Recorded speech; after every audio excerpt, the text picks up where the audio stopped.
नमस्ते बच्चों, क्या हाल चाल है, कैसे आप सब लोग। मैं उम्मीद कर रही हूँ कि आप बहुत अच्छे से अपनी वैकेशन को एंजॉय कर रहे होंगे। बट अब हमें आना है 11th स्टैंडर्ड में, तो थोड़ा हमें ज्ञान भी लेना पड़ेगा कि 11th में करना क्या है।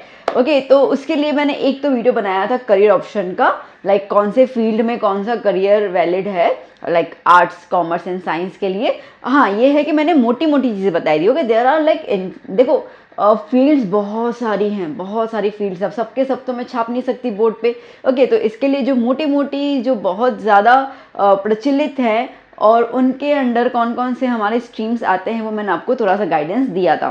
अब ना मैं आज के वीडियो में सिर्फ और सिर्फ साइंस वाले बच्चों से बात करना चाहूँगी और उन्हें समझाना चाहूँगी कि साइंस एक्चुअली है क्या। करियर ऑप्शन आपने देख लिया, नो डाउट, ठीक है, बट आपको अभी पता होना चाहिए ना कि आपको स्टडी करनी किस चीज़ की है। ठीक है, कौन से समझे आएंगे। देखो बेटा, 10th तक जो था ना वो एक्चुअली बचपना था। ठीक है, वो बचपना गुजर चुका बच्चा। ठीक है, अब आपकी रिजल्ट बस 20 दिन के अंदर शायद रिजल्ट आपकी आने भी वाली है, तो आपका भी बचपना गुजर चुका। Now you have to be responsible for your own career, ठीक है, फॉर योर ओन लाइफ। तो अब आपको अपनी रिस्पॉन्सिबिलिटी अपने कंधों पे उठानी पड़ेंगी। अब आपके मम्मी पापा नहीं कहेंगे कि चल बेटा पढ़ने के लिए बैठ जा, ठीक है, चल बेटा ये कर, ट्यूशन जा ना, that is now your responsibility. तो now you have to grow up. Okay, and आपके पास 20 डेज है, 20 डेज में ऑलमोस्ट आपकी रिजल्ट आ जाएगी, then you have to be grow up. तो अभी से इसकी प्रैक्टिस कर लीजिए।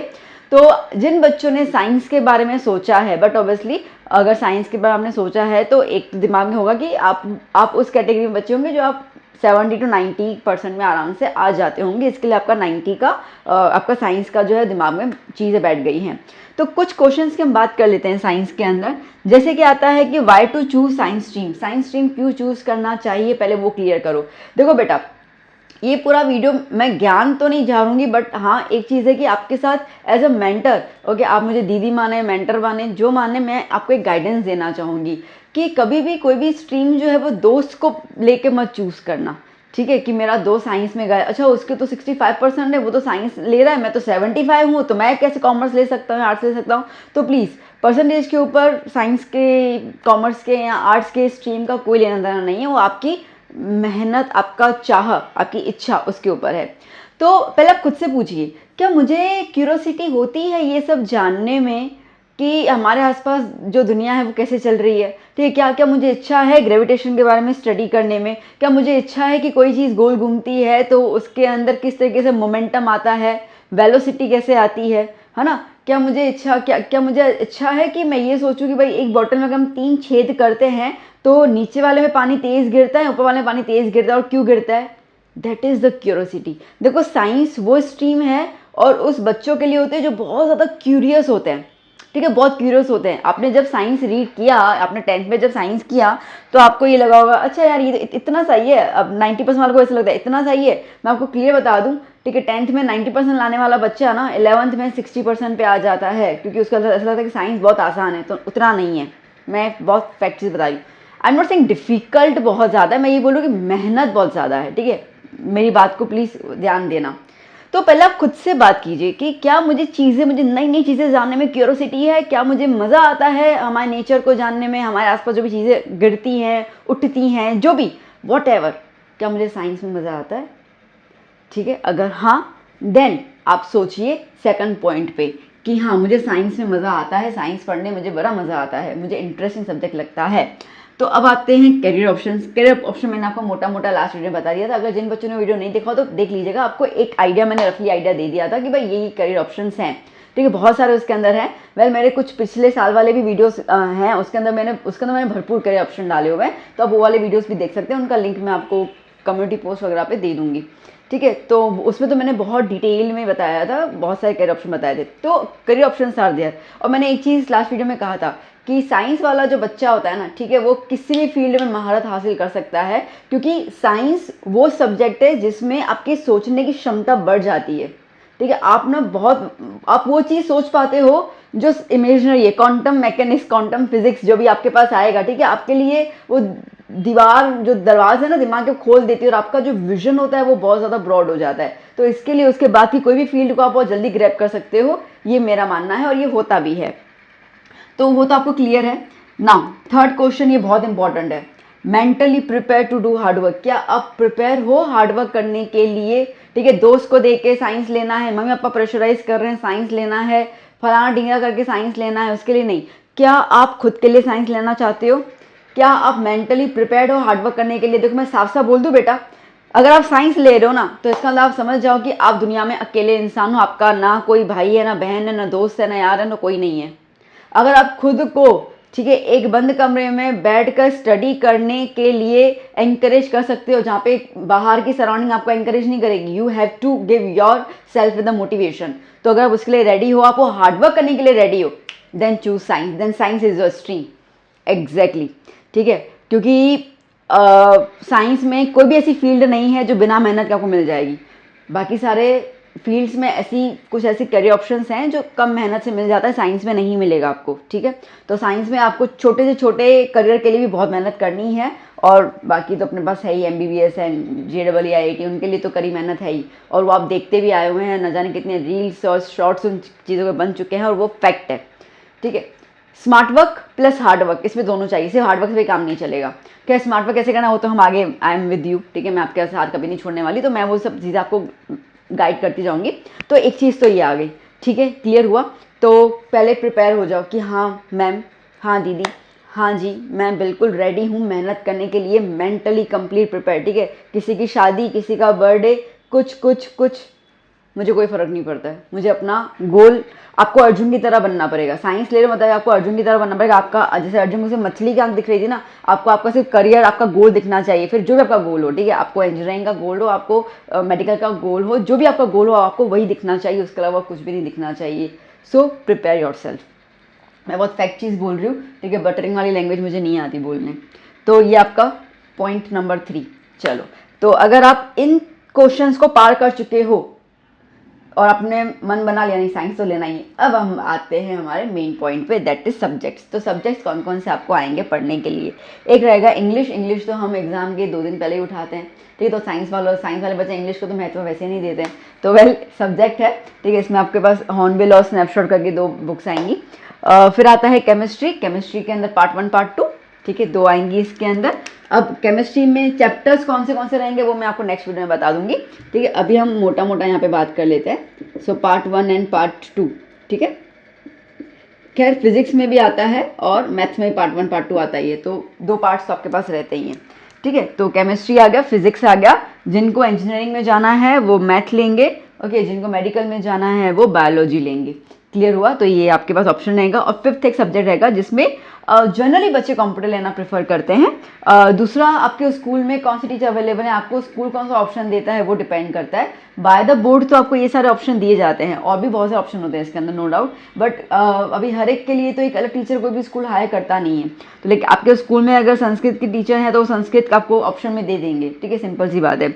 तो कंप्यूटर, हिंदी, संस्कृत, गुजराती, ये आपको ऑप्शन में मिल ही जाते हैं, ऑलमोस्ट हर स्कूल में तो ये रहता है, ये टीचर अवेलेबल होते ही हैं, ठीक है।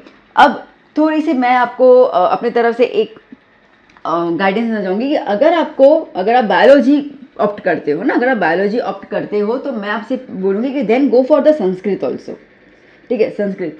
उसका रीज़न है क्योंकि जो आयुर्वेदिक डॉक्टर होता है ना, BAMS, ठीक है, तो जो आयुर्वेदिक डॉक्टर होते हैं उन आयुर्वेदिक तो आपको पता है संस्कृत लैंग्वेज में लिखी गई थी, SST में अपन ने किया हुआ है, तो अब बहुत सारी चीज़ें संस्कृत लैंग्वेज में है। तो अगर आप संस्कृत करोगे तो आप आयुर्वेदिक फील्ड में बहुत आगे जा सकते हो, क्योंकि वो आपका कोर्स सब्जेक्ट हो जाएगा, ठीक है। तो मैं आपसे ये रिक्वेस्ट करूँगी, then go for the Sanskrit.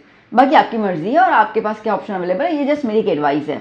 और जो लोग मैथ ऑप्ट करना चाहते हैं, ठीक है, मैथ इंजीनियरिंग में जाएंगे, तो फिर मैं आपको बोलूँगी फिर तो कंप्यूटर के अलावा और कोई सब्जेक्ट चूज़ करना ही मत। लाइक यू नो कंप्यूटर अब तो मैंडेटरी हो गया, ठीक है, हर एक चीज़ के अंदर बिना कंप्यूटर तो कोई चीज़ बन ही नहीं सकती, मतलब कुछ हम कर ही नहीं सकते विदाउट कंप्यूटर, इन शॉर्ट, ठीक है। तो कंप्यूटर जो है वो कंपलसरी आप अपने दिमाग में बिठा दीजिए अगर आप मैथ में जाना चाहते हैं तो। बायोलॉजी का कंप्यूटर और संस्कृत दोनों में ऑप्शन आप ले सकते हैं। Hindi, Gujarati, I don't think biology के अंदर ये ऑप्शन सब्जेक्ट लेना चाहिए, मुझे वो चीज़ सही नहीं लगती है, ठीक है। अगर आपके पास संस्कृत नहीं देना, I think you should go for the computer, क्योंकि आपके पास फिर उसके बाद चांसेस आ जाएंगे। कुछ सर्टिफाइड कोर्स कंप्यूटर्स के होते हैं, ठीक है, IT डेवलपर, ये वो सॉफ्टवेयर डेवलपर, ऐसे कुछ सर्टिफाइड कोर्स होते हैं, तो आप वो भी फिर ऑप्ट कर सकते हैं, then go for the computer, ठीक है। तो ये मेरी एडवाइस है। तो इस तरीके का आपका 5 सब्जेक्ट आपको कवर अप करने हैं, जिसमें आपको पता है कि बेहद इंपॉर्टेंट जो है अपना हमारे पास 3 सब्जेक्ट है, केमिस्ट्री, फिजिक्स और मैथ और बायोलॉजी।